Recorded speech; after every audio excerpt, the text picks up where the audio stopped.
Welcome to Dynamics Corner. This is Chris. And this is Brad. This episode is recorded on October. It's August. Start over. Oh shoot! Do you want to start over? Or you're going to edit it in? Yeah, I'll start over. All right. 3, 2, 1.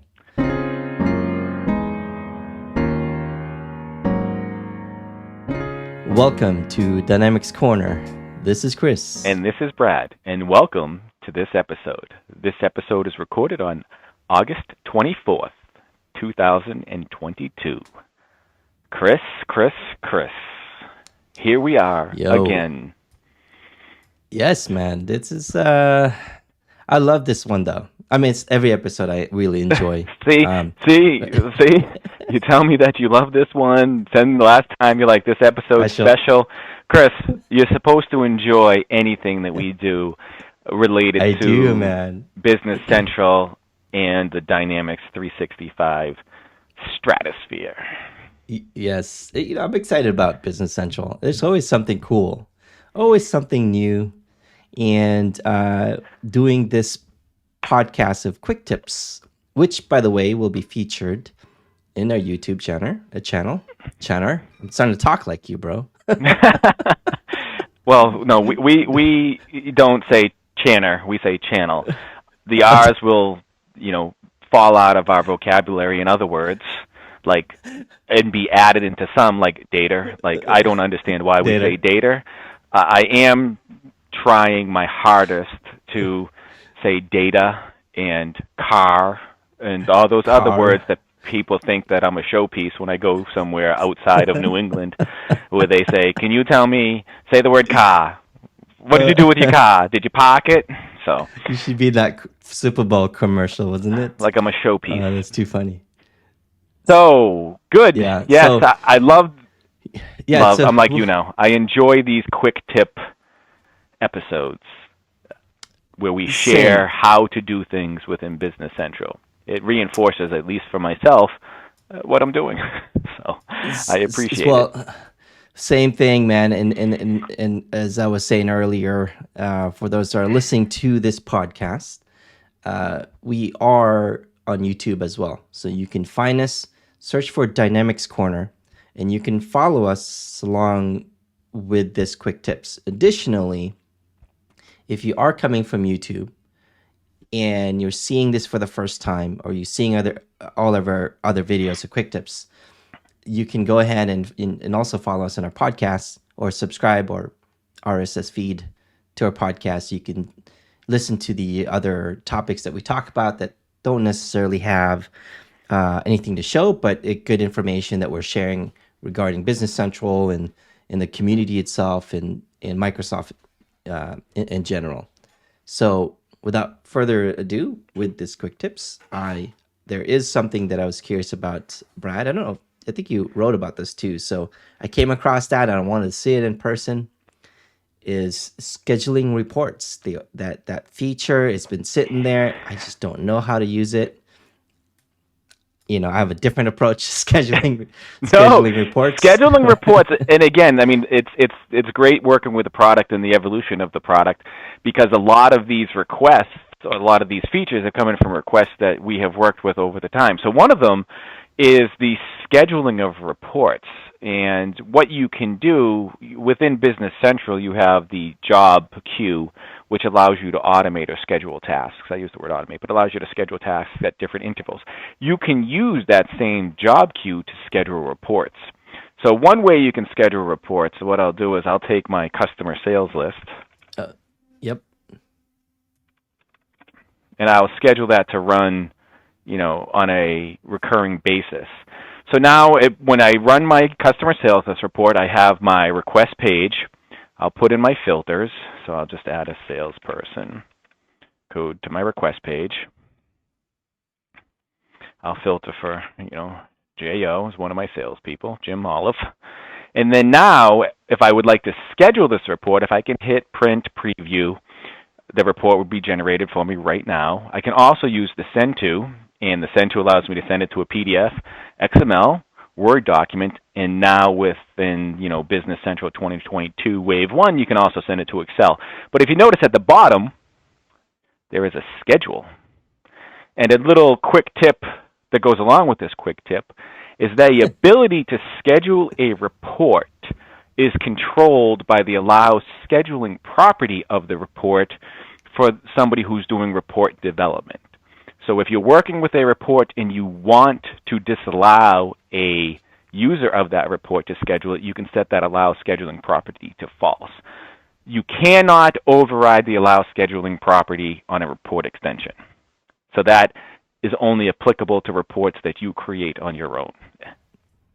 So now if I hit OK on my schedule option, it will pull up a report scheduling page where now I have the option to basically enter the scheduling information. So I can have a description for the report, which type of output I would like for the report.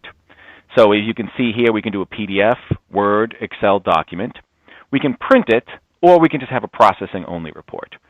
I'm going to keep this as PDF. If we were going to choose to have it go to a printer, you can specify the printer name to where that would be printed automatically.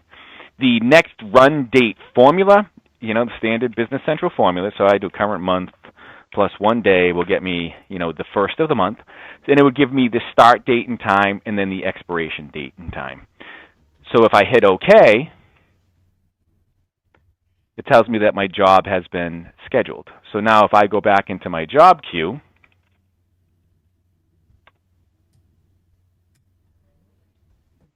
you can see now that I have a newly scheduled customer sales list report. So from within the job scheduler, I can now set up additional or change the options for the report. So you can see down here I have my recurring job. If it's a one-time job, it will, disabled or removed after execution. If you want this to run regularly, you can specify the interval of how you'd want to be scheduled. Now, one thing that you may note on this is if you need to make any changes to this report, you can have the report request page. You can see it took the filters that I had specified, and you can see here that if I wanted to change the options, I can change it here, as well as if I wanted to change the output type of the report. So you can change that after the fact, as well as changing the schedule and recurring interval, Now, if I do run a report that does not go to a printer, nor is a processing-only report, that report will be generated upon execution and put in the report inbox. So if I go into my reporting box, you can see I had run this previously. Now you can see that customer sales list report is now available for somebody to download, share, as well as open up within OneDrive. So there is your quick tip, number one. That is very cool. It is anyone can do this, yes? Along with anything else in Business Central, it's all governed by your permissions. If you have the permission to do so, you can do this. If you have permission to the job queue entry, then you can go in and reschedule some of the jobs. So everything is determined by your permission. So yes, you can say anybody can do it. No, that's good, man. That's good because it goes back to what we've always been talking about. The theme from Microsoft Business Central is giving you that self-serve component. You no longer need a developer to schedule those kind of report. So is that when? Really quick, I don't know if you know the answer to this one, Brad. Maybe you do. I think you do. Is when was this originally released for that scheduling report to be available? I can't remember for the life of me. All right, Brad, thanks for showing the scheduling report. I think that's a great feature that by permission, based upon the permission, be able to do that themselves. So thank you for that. Yes. So what else do you have for me? I do have one thing for you because I've been asked to do this several times, actually more than I can count, is the ability to change dimensions. In the past, I had to finagle or do some crazy stuff to change dimensions on a record. So How do you do that now in Business Central? Well, starting with 2021 Wave 1 of Business Central, you can make corrective dimension entries, I guess you could call it, on your GL entries. One point to note is at this point, as of Business Central 2022 Wave 1, when you make a correcting when you make a correcting dimension on GL entries, it only affects the GL entries. It does not go back and affect the source document. So if you were to change a dimension on a GL entry to correct it, if it was derived from a sales invoice, you would have a discrepancy between the dimensions. But for the financial reporting, your dimensions would be correct. So let's go into how to do that. So I'm going to go into my general ledger entries. And again, this is for demonstration, so I'll just go into the general ledger. You can find it many ways.